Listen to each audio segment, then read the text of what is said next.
Hello everyone, Jason here, Byrider Madison.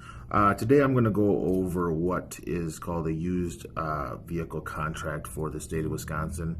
It's a very important document. Basically, every single vehicle sale has to have it.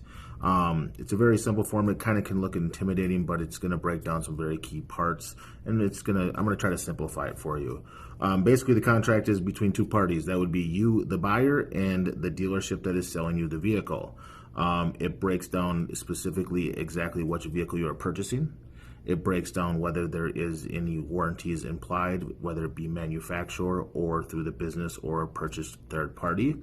It will break down everything from what the suggested retail value or price of the vehicle was minus any discounts.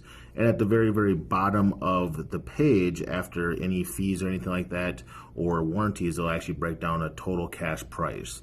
Basically, this is the price that if you were to bring in a check or cash, you could finalize the transaction and leave with the vehicle.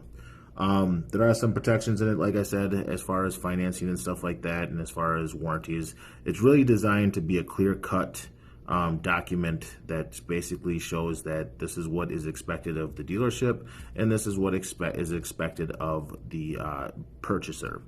Any other questions? Don't be afraid to give us a call. But otherwise, on a secondary note, don't be afraid to swing on by Byrider Madison. If you do have some credit issues, we can help out pretty much any credit score out there.